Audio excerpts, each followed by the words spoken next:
Okay, hi everyone. Welcome to Mongolian Evaluation Association's September monthly learning session. Our vision at the MEA is to promote professionalization and institutionalization of evaluation at national level in Mongolia. I'm Oyanga, a board member of the MEA and independent consultant in monitoring, learning, and evaluation, and I will be moderating today's session. The topic of this month's learning session is Introduction to Assessing Systems Change. We will have about 40 minutes of presentation followed by 20 minutes of Q&A. In the meantime, if you have any questions or comments for the speaker, you can leave them in the chat box. Now I would like to introduce our speaker, Jeremy Starr. Jeremy holds a master in measurement and evaluation from American University in Washington, D.C., and has a nearly decade of experience in sustainable international development. He began his career as a Peace Corps volunteer in Guinea, West Africa, working with local partners on sustainable agriculture projects. He later served as a MEA specialist with Development Alternatives, Inc., when he managed a portfolio of USAID-funded programs across multiple sectors and countries. Jeremy now works as the evaluation team leader for an international trade and investment program, focusing on assessing the effectiveness and return on investment of US funding in emerging markets. So thank you, Jeremy, for accepting our invitation to be our speaker today and sharing with us your insights and experience on such an interesting topic. Now I would like to hand it over to you. Of course, thank you so much for the great introduction, Ayanga. So just give me 1 second while I share a portion of my screen again. Just let me know when you can see it. We're good? Okay. So yeah, before we begin, I know this is a very small learning session, and we don't need to be too formal. I can't see everyone on the call just because I'm sharing my screen, but throughout this session, please don't be afraid to go off mic and interrupt me and ask me a question. I will not think it's rude if you interrupt me mid-sentence. I don't care. Because like I said, there's only five or so of us in this room. Maybe we'll get a few more so we can be a little bit more intimate and more conversational about the way we do things. So with that out of the way, um, let's jump in. I know a couple of you on this call, of course, because I had the honor of going to Lanzhou University at the SEB conference to present on a few topics, and I hope y'all could remembered a couple things that I presented. But if not, it's okay. Maybe I can impart some wisdom today in this learning session. Ayanga already did a really great introduction of who I am and my career background. But in terms of systems change and systems-oriented approaches, the subject of this presentation, when I was first introduced to these approaches, was when I joined DAI over 6 or 7 years ago, working within DAI's economic development sector.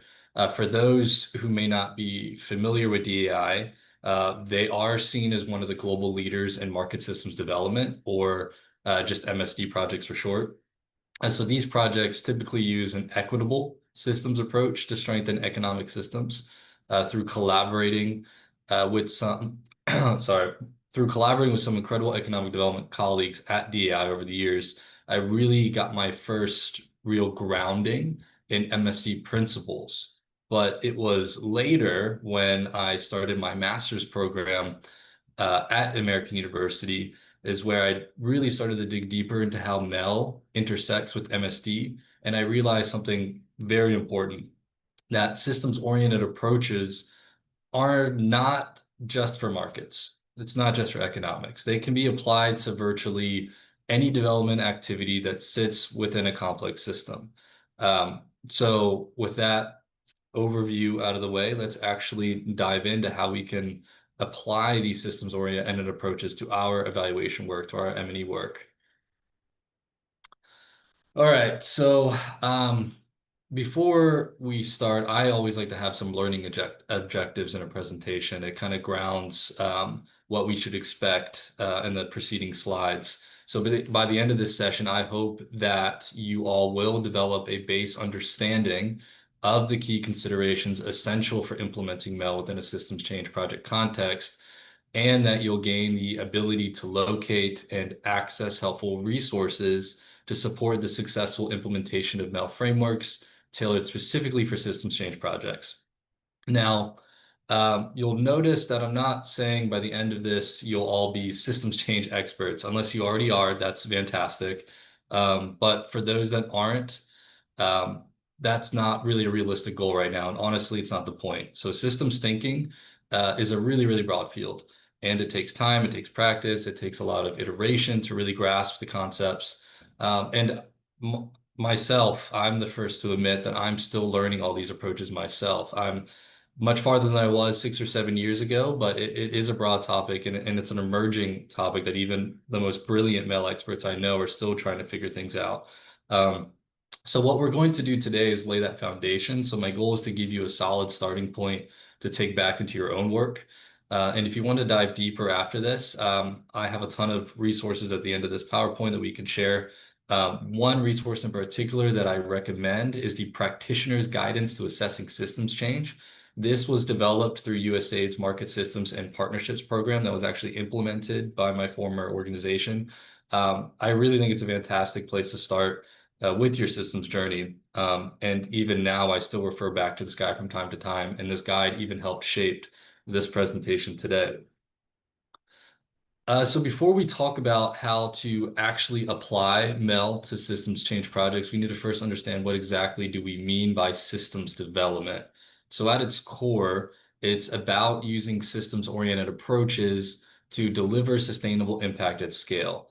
And what makes these approaches sustainable? Well, it's a few things actually. So first, they rely on local ownership, which means that system actors across the public, private, and formal and informal spheres all have a stake. So you'll often hear this framed as localization, which has become a bit of a buzzword in the development space. But here, this really means we're putting ownership where it belongs. We're putting it with the beneficiaries and stakeholders we're actually trying to benefit here. So second, these approaches leverage existing resources and capacities within the system. So instead of creating parallel structures, new structures, we're really trying to build on what's already there and trying to make it more relevant and grounded in local realities and context. And third, systems-oriented approaches work in shifting behaviors of both organizations and individuals. So that's really key because behavior change drives sustainability. And even more importantly, it sparks replicability, where activities scale and spread outside the boundaries of your program's influence. This can also be called ripple effects, like dropping a rock into the water and the waves ripple across the lake. So if we put it all together, the heart of systems-oriented approaches comes down to these three things: localization, capacity building, and social behavior change. And when we talk about systems change, it's important to remember that not everyone in the system moves at the same pace. And I'm realizing when I look at the screen, you guys can't see boxes above the line here. All you see is fast and slow. Is that correct, Ayanga, with the image? Boxes. We can see fast and Oh, slow. You mean the okay. There should be blue boxes for innovators, early adopters, early blue boxes? No. utility. Yeah, but okay, that's okay. You don't really need it. It just helps visualize things. But I just want to quickly go over kind of the general types of people you see when it comes to adopting new things within a system. So at one end, which should have been on over the fast box, my apologies, it's not showing up. But at one end, we have the innovators, right? So innovators are very comfortable with risk and quick to try new ideas. I'm sure many of you in this call and many others who are going to be listening into this can be considered innovators, right? And from what I saw at Lanzhou, many individuals at MEA I would see as innovators, risk takers willing to try new things. But next comes the early adopters who are willing to take risks, but usually they want to see one or two of the innovators iterate it first and be successful first. And then next is the early majority who are a little bit even more cautious and they want to see more than just the innovators adopting and benefiting before they stepped in. Um, And then we reach the late majority who are skeptics and will adopt once the majority around them have already done so. And then finally, we have the laggards. So those the laggards are those who are bound by tradition and often highly resistant to new ideas and who will often be left behind if they ultimately do not change. And laggards may never adopt new innovations within the system. So the key takeaway here is that systems change is not instant. It's a process of diffusion, and sometimes it can take years for individuals and organizations within the systems to adopt these new practices and make these new linkages.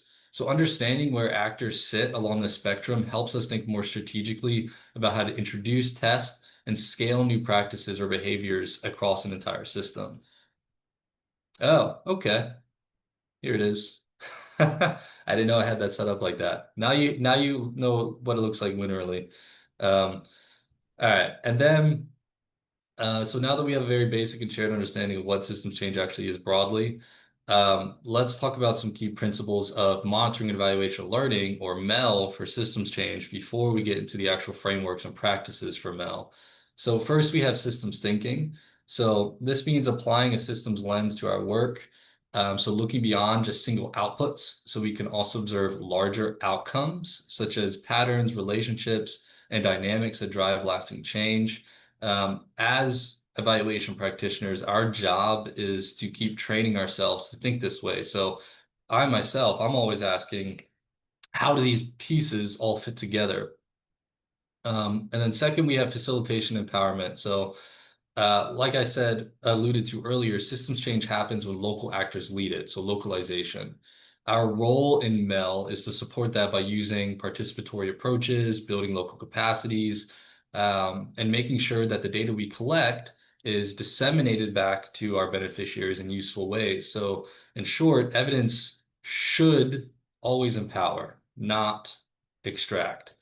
And then third, we have complexity-aware monitoring, or just CAM for short. I actually presented a little bit on this topic at SEB using most significant changes as an example.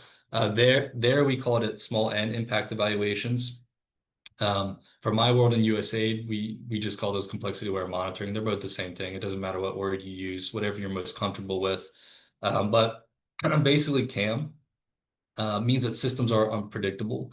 So we need flexible tools that help us adapt. So not only most significant change, but there's also outcome harvesting, social network analysis, and a range of other methods we can use under this umbrella to help us track and make sense of shifts as they emerge, rather than only planning for a single ex post evaluation. And fourth, measuring capacity and behavior change. So, like I said, strengthening institutions and shifting behaviors is at the heart of systems work. So, MEL frameworks need to capture these outcome level changes, whether through indicators like USAID's CBLD9 or other index measures, CAP surveys, case studies, and so on. And finally, social inclusion. So, systems change must benefit everyone, not just the well-connected. This is very key. So that means collecting and analyzing data by gender, sex, age, ethnicity, or other factors to ensure no one is left out. It also means applying lenses like GESI or conflict sensitivity or do no harm, depending on the context of your programs.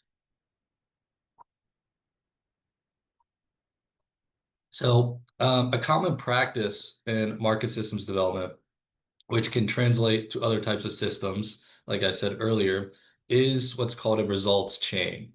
So a results chain is a type of results framework. As most of you know, a results framework typically is designed after your theory of change, but before your logical framework. So here's a simple results chain diagram that helps us think about systems change in practice, and I can walk through it step by step. So we start at the beginning with the systemic intervention, that red triangle at the bottom there. That's our program's entry point, where we put our resources and activities into motion. Those activities should generate outputs. So those are immediate products, usually quantitative figures like service, number of services, trainings, tools, sales, etc. From there, we want to start seeing changes in knowledge, attitudes, and behaviors.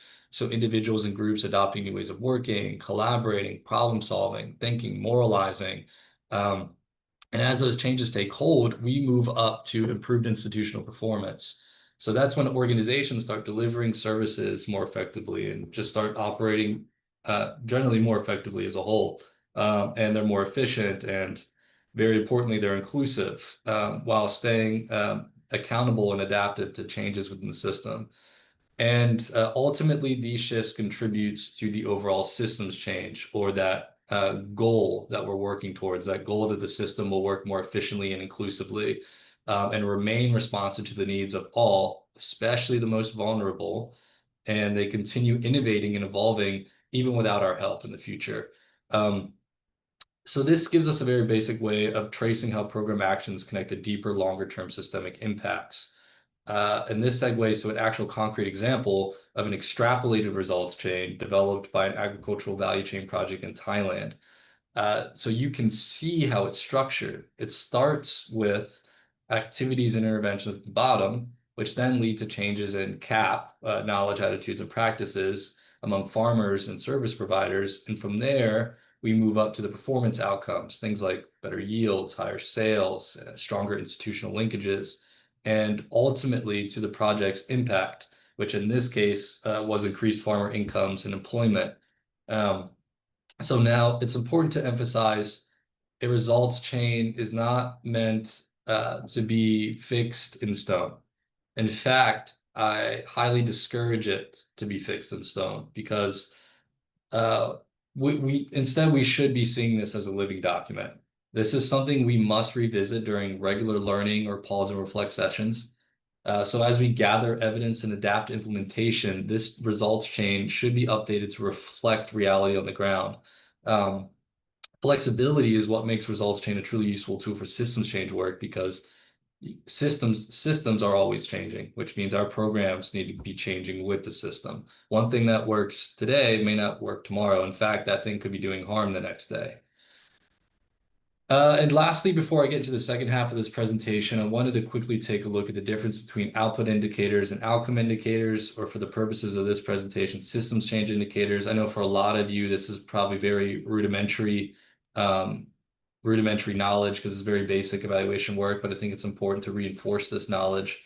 Um, so starting with outputs, um, it's pretty much measuring what we directly deliver, right? So number of people trained, number of workshops held, number of materials distributed.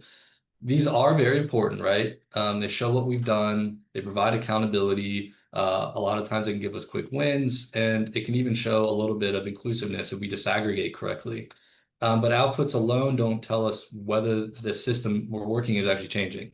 So that's where we also need to have outcomes or systems change indicators. So these outcome indicators, harder to measure, yes, but they're also measuring broader effects, like whether behaviors, practices, or institutional responses are actually shifting in ways that are sustainable and meaningful. So, for example, not just that farmers are trained in climate smart practices, but that they are actually adopting and implementing climate smart practices across the sector.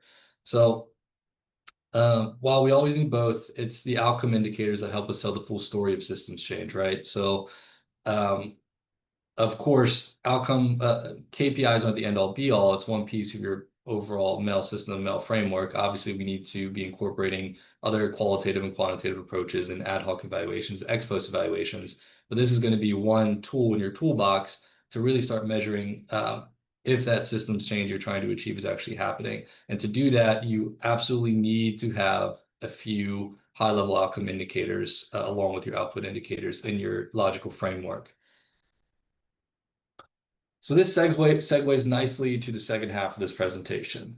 So now we are turning to that USAID practitioner's guidance to assessing systems change that I mentioned earlier in this presentation.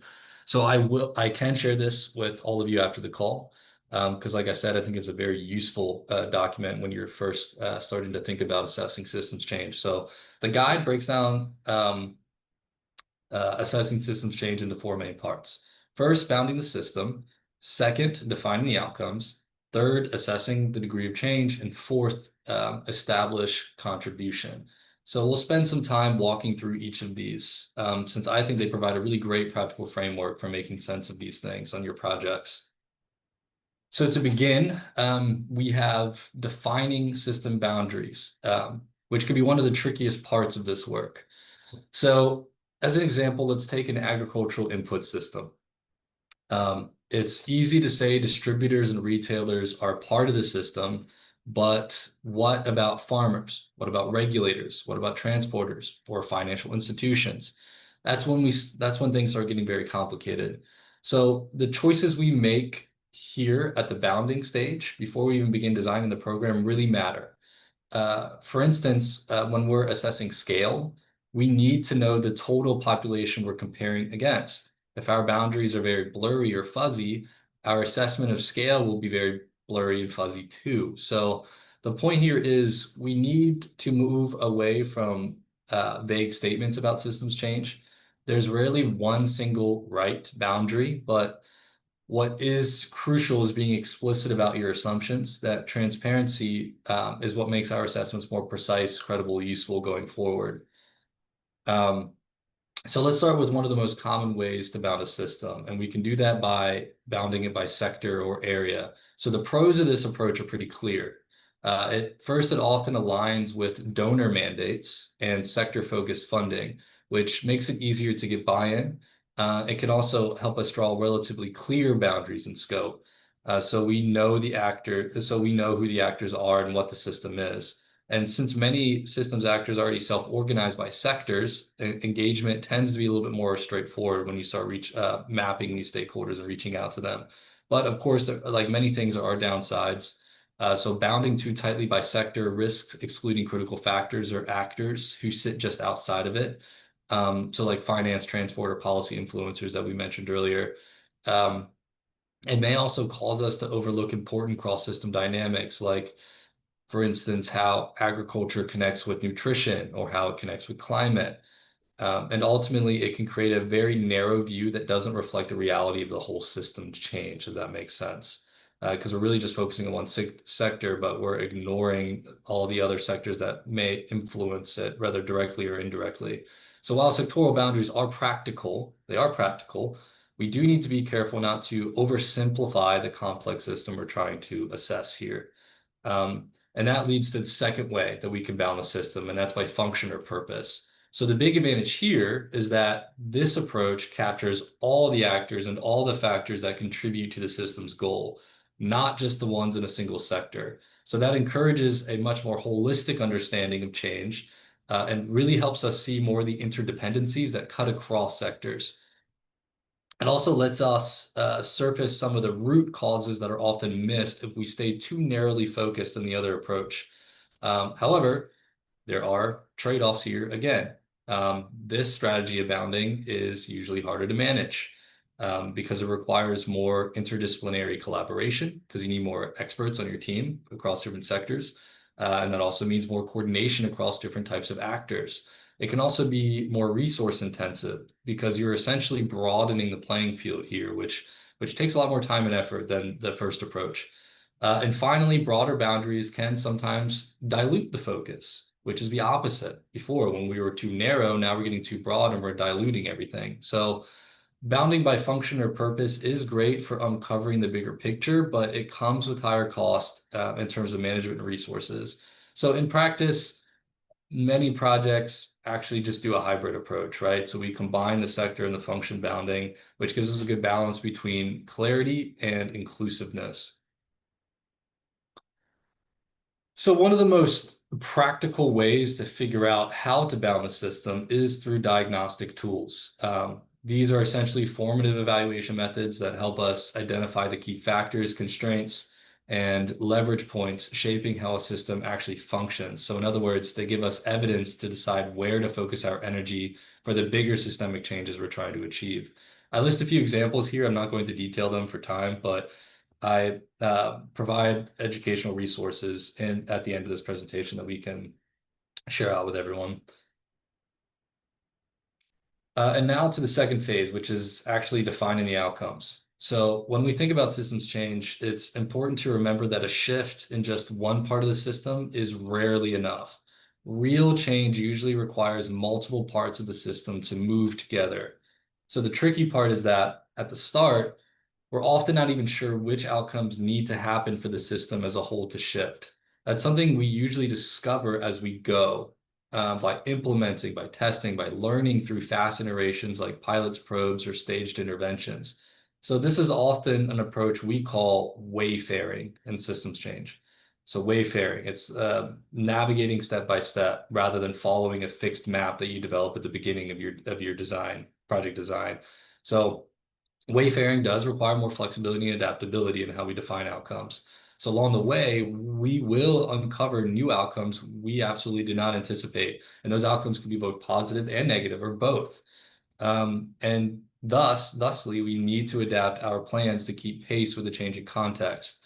So some common systemic outcomes that are observed involve changes in behaviors, values and beliefs, relationships, voice and agency, power dynamics, rules, diversity and composition, performance capacity, and access to resources. I know it's a lot, but it's really important that we categorize all these things. So one way to identify those outcomes is the theory of change lens, which especially works well at the beginning, at the planning and design stage before we've even implemented the programs. Um, so the strength of this approach is that it's grounded in program logic and aligns well with donor requirements. It also helps us clarify causal pathways and makes it easier to show how our work is contributing to results. And importantly, it gives the team a shared set of expectations to work towards. Um, the limitation, though, is that a TOC is built on very, very early assumptions. And those assumptions might be incomplete, or those assumptions could just be plain wrong. If we rely on our TOC too rigidly in a systems change approach, we risk overlooking unexpected or emergent outcomes that are equally important when doing this work. So remember, when I stress that we must be flexible and adaptable, in the TOC approach just doesn't have that level of flexibility and adaptation that we need.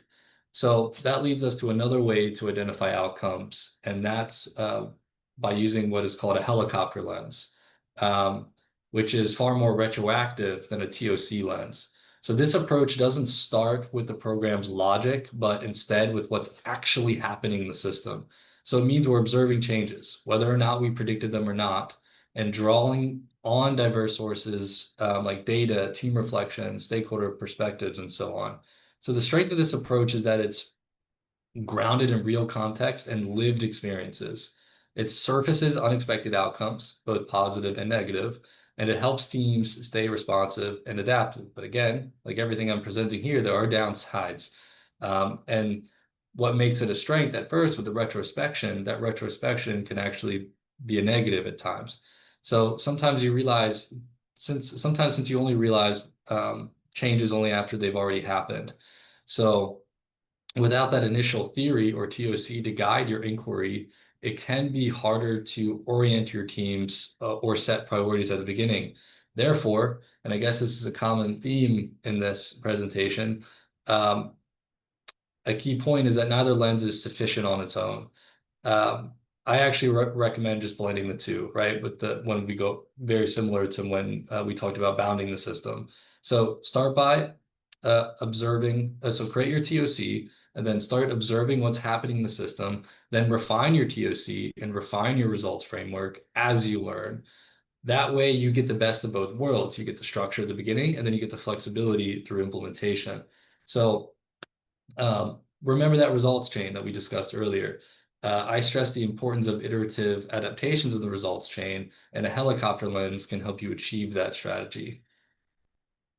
And on to the third phase, assessing the degree of change. So we have moved away from planning and design, and now we are at implementation. So one of the biggest challenges in assessing systems change is that you often don't know if a system has truly shifted until years later. And that's why ex post evaluations or ex post assessments are so important.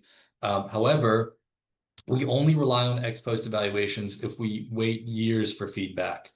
Um, we'd be far, if we're waiting years for feedback, we'd be far too slow to actually facilitate the change we're trying to see. So the real challenge in systems change is identifying those early signs. Um, and our ex post assessments can be prone to blind spots, inaccuracies, or overinterpretation. So the usual approach of comparing before and after against a baseline doesn't always work in this context because complex systems are dynamic and constantly evolving. Um, So when we're assessing the degree of systems change, there are three big criteria we need to look at. First, the scale. So how many people are actually affected and what proportion of the target group are we reaching? It's not just about absolute numbers, but it's also the extent of uptake across different populations. Second is sustainability. So will the change endure once the project steps back? Here we look for evidence that local actors are investing, adapting, and carrying the change forward on their own without us. And third is impact value. So is the change actually meaningful to participants? In other words, to what degree are outcomes improving people's lives, especially for the most vulnerable groups in the system? So taken together, these three criteria give us a much stronger sense of whether what we're seeing is truly systemic change or just short-term shifts that will peter out after we leave. And continuing with this conversation, it's important to note that no single method is best. We usually need to draw on multiple approaches to really capture what's happening. So whatever method we use, it's important to assess not only the degree of change, but also the degree of contribution or attribution. In other words, how much of this change can realistically be linked to our work and how much comes from other actors within the system. So recognizing the role of others does two things. First, it strengthens our understanding of how different players are working on similar issues. And secondly, it prevents us from making false claims that everything was caused by our intervention. So for ongoing program management, CAM approaches CAM approaches are especially valuable because they allow for continuous adaptive learning during implementation. On the other hand, experimental designs like randomized control trials or difference in difference analysis can also be very effective in measuring systems change. But like I said, they're generally more useful as ex post tools. They give us rigorous evidence, yes, but they're less suited for the kind of continuous assessment and adaptation that systems work often requires. So when it comes to actually measuring outcomes, we must use a mixed methods approach. On the quantitative side, this might look like indicators, index scores, and so on. And these can give us very measurable and comparable data points to work with. But those numbers alone are not enough. That's where our qualitative methods come in. So things like stories, interviews, focus groups, case studies, these approaches give us more depth, more context, more meaning behind the quantitative numbers that we're collecting. And when we finally communicate outcomes, storytelling is key because, after all, humans are natural storytellers, and a strong story can really bring all your data together. So some key elements in your story should probably include the following list I have here. So the place and context where the change is actually happening, who are the actors and relationships involved, what are the before and after changes we're seeing, what is the significance and meaning to those people that are experiencing those changes, and finally, how did our program contribute to those changes? And finally, on to the last phase, understanding contribution. Um, so as I stated earlier, we are not the creators of change, right? Our role in a system change approach, we're more like mentors or coaches or advisors. We're really trying not to do the actual implementation here. We need to take a step back. So the real drivers of change are the individuals and organizations within the systems itself. These are the people we need to empower. So this reality of our role as advisors or mentors really complicates traditional ideas of attribution that we've been working with for decades. If we fail to recognize the contributions of others, we risk operating in a kind of neo-colonial bubble. So on top of that, systems change is messy. It can be unpredictable, it can be erratic. So change is always happening in systems, sometimes for better, sometimes for worse, with or without our interventions, as part of larger societal shifts that happen regardless of if we existed or not. So because systems change is emergent, it's difficult to pin down exactly how much of the direction or pace of change can actually be attributed to a single intervention. There are almost always multiple actors and influences shaping it. So that's why the real focus should be on contribution. In this case, we're asking ourselves, are we doing the right things to catalyze systems change? This reflection doesn't just help us understand our role, It also improves how we design and adapt our programming moving forward. So when we step back and think about assessing systems change, it's easy to get lost in the complexity. Uh, to this day, I still get lost in the complexity. So that's where framing questions can help us. They give us that compass. But it's important to note that these questions aren't necessarily going to give us all the answers, but at least they'll give us the right direction to explore. And some useful framing questions might include what part of the system are we actually trying to influence, what outcomes would signal that change is really happening, how significant is that change and for whom, and finally, how did our efforts contribute alongside others to that change? And when we talk about contribution and attribution in systems change, it's important to remember that change rarely um, results from a single actor or intervention, which I keep stressing. So that's why understanding that contribution really matters. So it helps to clarify who did what, and it helps to avoid overstating our program's role. And instead, we want to show how we fit within the bigger picture of change. So a few key practices I have listed here is first, um, you need to assess the degree to which your program contributed to the observed changes without assuming full credit. It's very rare that your program has 100% um, contribution for an outcome that you observe. Secondly, identify the role of other actors who are working on similar issues, because their influence is often just as important. So in systems change, it's really good to get strong at stakeholder mapping approaches. And third, use triangulation, right? This isn't solely for systems change, right? Triangulation is important in pretty much all the evaluation work we do, but I'm just going to stress it here. We really need to bring together evidence from a range of different sources like documents, data, and so on to really get a very balanced and credible view. And ultimately, this isn't about diminishing our impact, our program's impact.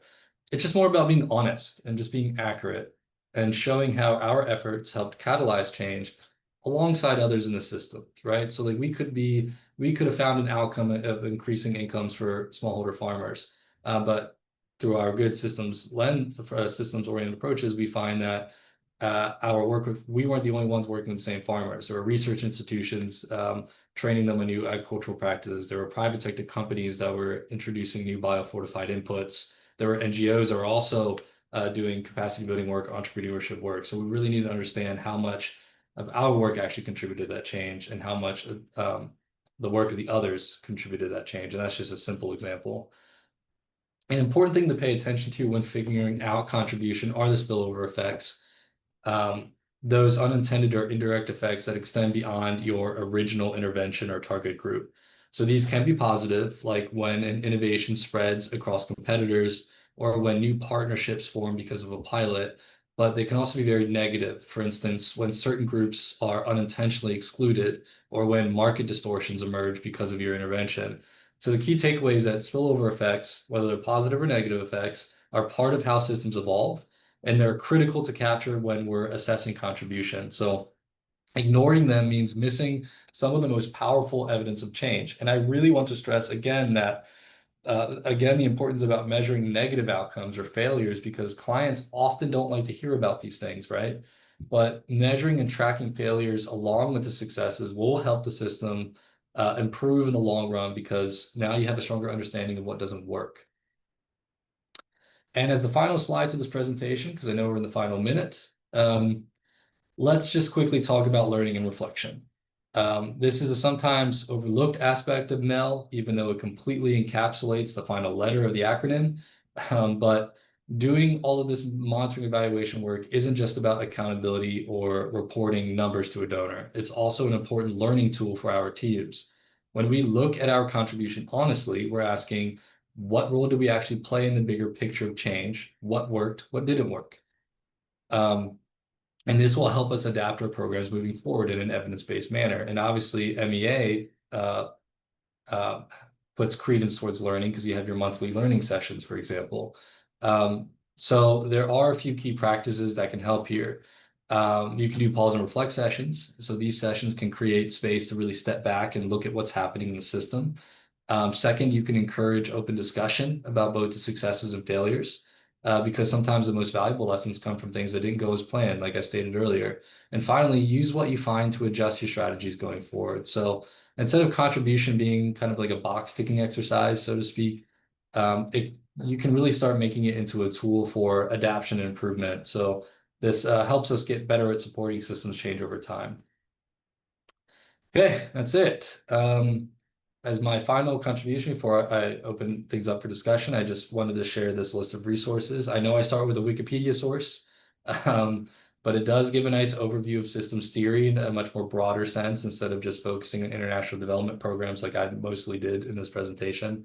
And just a couple others I want to quickly highlight. Of course, is number two, which is the practitioner's guide that partly shaped this presentation. Again, highly recommend reading through this. Um, a third resource I want to also highlight is the Beam Exchange website. It's a website, and it's a fantastic resource. Um, More for market systems development, so a little bit more niche, but I think you can learn a lot about systems change by looking at MSD programs. And number five is the organizational capacity assessment tool. I think this is a great tool to start you thinking on how to measure increased institutional performance. There are a ton of other similar tools out there, but this one's a good starting point to start branching off in other things. And finally, the last one is a video by Rick Davies. Actually, Howard White from Laundry University shared this with me a few months back, and I highly recommend spending additional time to watch this. My presentation was more on like program management, Mel, I guess, but Rick's video is more academic and dealing pretty much with evaluations for systems programs. So it could be good further reading. So uh, Q&A. Um, I am 2 minutes over. My apologies. No worries at all. It was such an interesting presentation. Thank you so much, Jeremy. So now we will open the floor for any questions or comments you may have. So please feel free to unmute yourself, or in case your microphone is not working, you can also write your questions or comments in the chat. I've been introduced to outcome harvesting and more significant change, these kinds of evaluation approaches, but it's very interesting to see it from the systems change perspective and how these actually methodologies can be used in assessing systems change. And yeah, I will definitely check out all the resources that you shared with us today. Thank you so much. Of course, and Nyanga, I can share with you and Shimge and the guide, and feel free to distribute it to everyone on this call. Yes, Shimge, I see your hands up. Thanks very much, Jeremy. So I was wondering how nowadays the commissioners or these, those who are really wanting for evaluation, are they, how often in the markets would you say that they're really asking for these systems evaluation, systems change evaluation?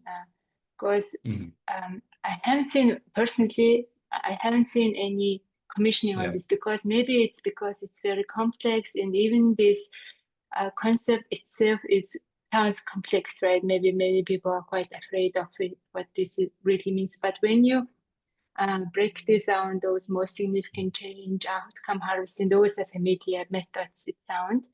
So yeah, if you just maybe share some of your, based on experience, how it is really in the market, and or do they use different terminology, then we cannot really recognize them? Yeah. No, that's a really good question. And of course, you all have a different donor landscape to me, right? Because you're working within the Asian sphere, the Asia sphere mostly. So I can tell you from when I was working with USAID and also doing some work with FCDO and European Union, systems change approaches or systems oriented approaches was constantly coming up in our proposal documents. And not just for monitoring evaluation, right? So like I showed you that Wikipedia source, right? It just gives you systems theory. Systems change approaches isn't just confined to MEL, right? So the reason why I started joining working sessions in the United States on systems change, and we were actually doing global networks, right? Before all the USA cuts derailed everything with the United States government. This was a direct response into the way that implementation was changing in international development. So international development programs like market systems development, as an example, was taking a systems change approach.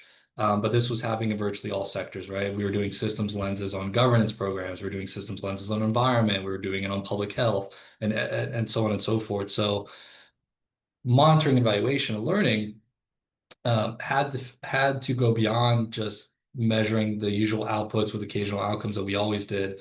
We needed to match with the technical approaches of our program. So as a result, the client, along with asking for systems change approaches for their technical approach, also began asking, okay, now that we're doing these approaches, how are we actually going to measure those systems changes those systems change goals that we're trying to achieve? In terms of replacement terminology that you asked, again, I'm not really familiar with many of the donors that you may be working with and clients that you may be working with in your space. So my apologies if I don't know the correct terminology with clients out there.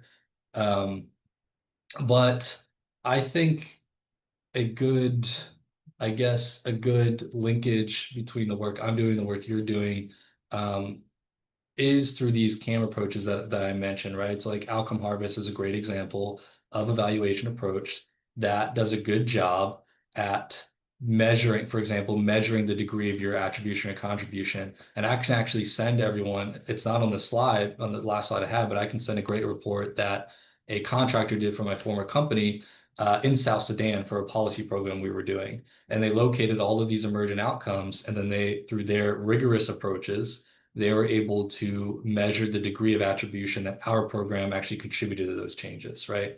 Um, and of course, it's not an impact evaluation. There's no control groups. So we can't definitely say that 65% of the reason this outcome happened was because of us, but we can be generally certain that it did through these approaches.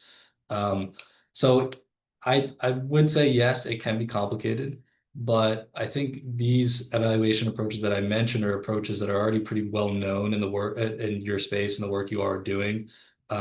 So it's not as daunting as you may think it is. And also as a final note, um, this presentation was more than just evaluation, right? This was monitoring as well, performance monitoring, because as you all know, and is reflected in the presentations I did at SEB, I have experience in a full cycle monitoring, evaluation, and learning. So yes, I have experience in the ad hoc evaluations and the ex post evaluations, but I also have experience in the day-to-day monitoring of our programs, collecting data for our KPIs, doing targeted qualitative research to bring context to our quantitative numbers, and giving recommendations to our stakeholders and our leadership on how to adapt our programs moving forward over the span of years, instead of just an ex post evaluation where you just kind of maybe you get involved in the beginning to make sure that there's like control groups um, in place at the beginning, and then you just kind of step away, and then you come back at the end and you do your ex post evaluation, right? So and that's why I included Rick Davies' video, because his is more about measuring systems as an ex post evaluation.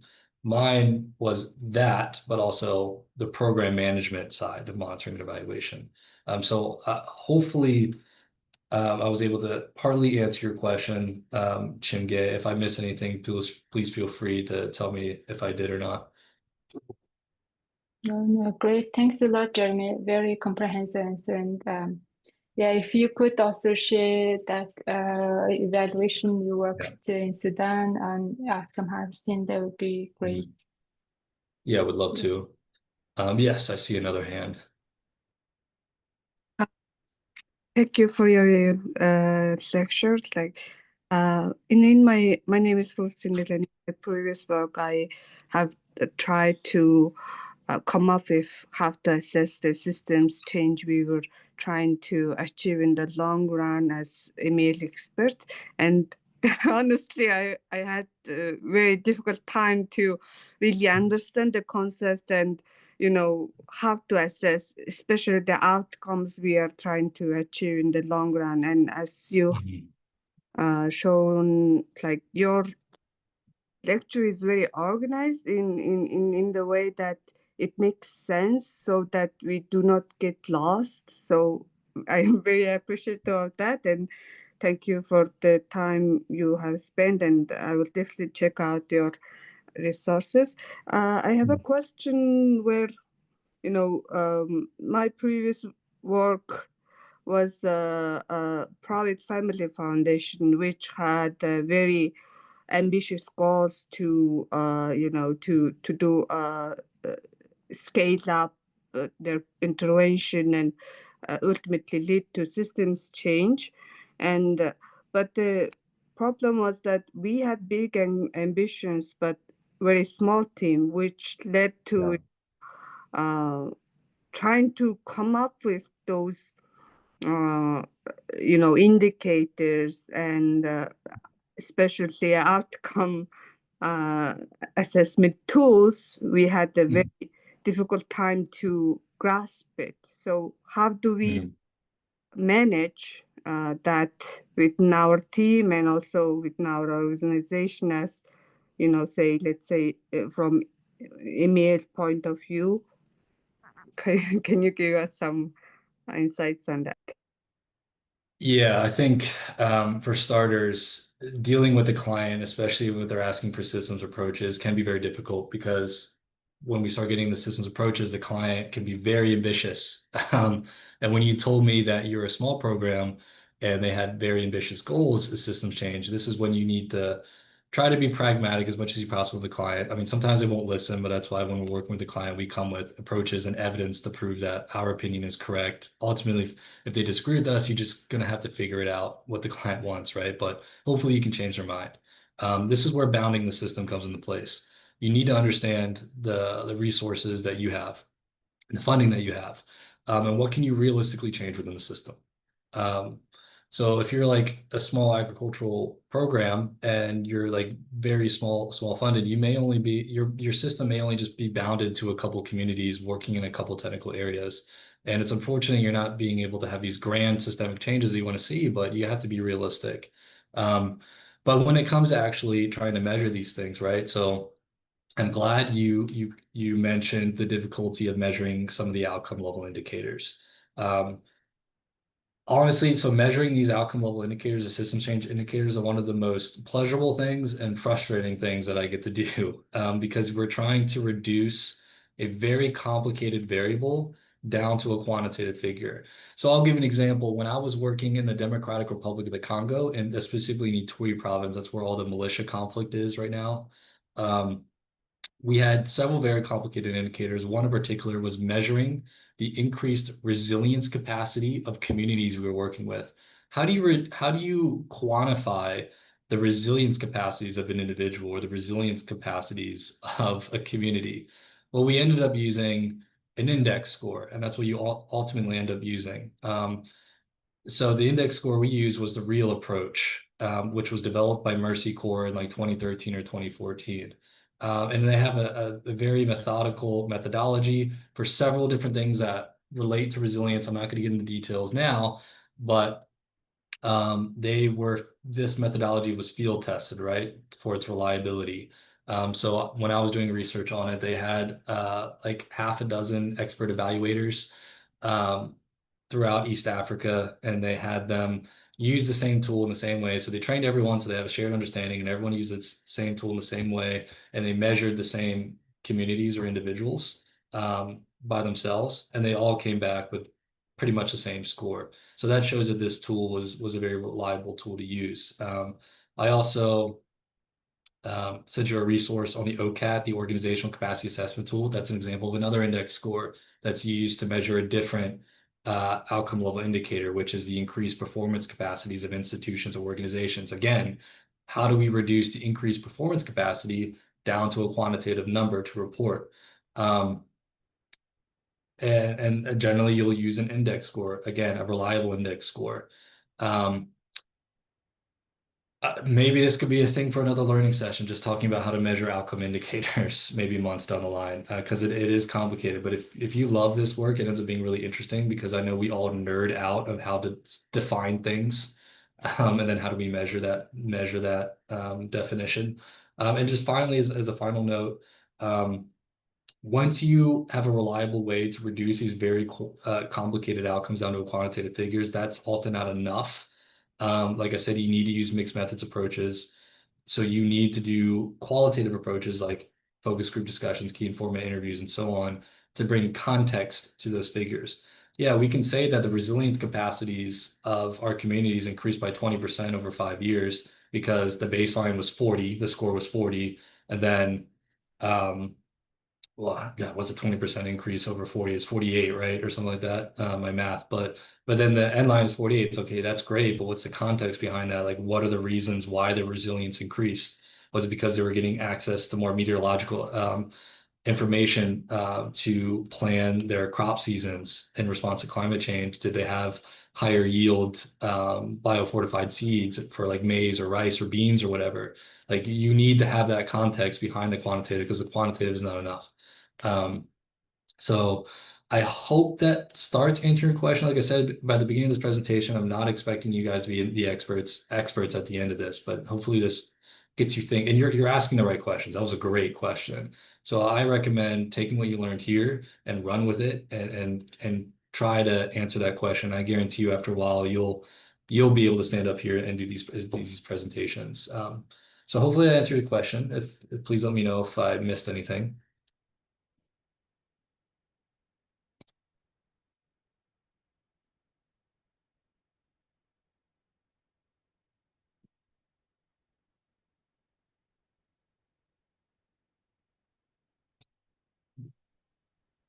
Okay, I guess it's good. Uh, so just one final question from my side before we wrap up our session today. What are some complexity-aware monitoring approaches that you like to use? Oh man. Again, I still consider myself kind of new to this, right? But I do like outcome harvesting. Outcome mapping is kind of another iteration of that. And I think what I really like about a lot of these approaches, you can put most significant change in here as well, is that they're very participatory. Um, so going back to if we're systems change implementers, we're advisors or mentors, right? We don't want to do direct implementation a lot of the times. And our evaluation work needs to reflect that. And participatory approaches like outcome harvest or most significant change are very participatory approaches if done right. So that's why I like them. And just in general, outside of systems change thinking, I try to be a culturally relative evaluator, a CRE, doing CRE approaches. Um, Especially as an American who has done a lot of colonial or neo-colonial, my government doing a lot of colonial or neo-colonial actions in the past. So CRE and participatory approaches are a good way to decolonize our work, specifically monitoring evaluation, and trying to put um, this work in the hands of the people who are actually trying to help, and then empowering them to use those approaches moving forward. And then, of course, being able to disseminate all the information back to them instead of just holding it ourselves and keeping it very esoteric and only for our client and academic institutions. So yeah, that's an answer to that. Great, fantastic. Thank you so much, Jeremy, for this great introduction to assessing systems change. It's been definitely very insightful and I learned a lot. And like Pooja said, it's been very well-framed, well-structured presentation that we just wouldn't get lost in understanding this new approach. So thanks again for your time, and thank you everyone also for all the participants who attended our session today. So I hope that it's been also interesting to everyone. So I wish you all a great evening and great day ahead for Jeremy, who's starting his day. So take good care, everyone. Thank you so much, Thank you Alga. very Appreciate it. much. Thank you, Thank you. Jeremy. Thank you all. Bye bye. Bye.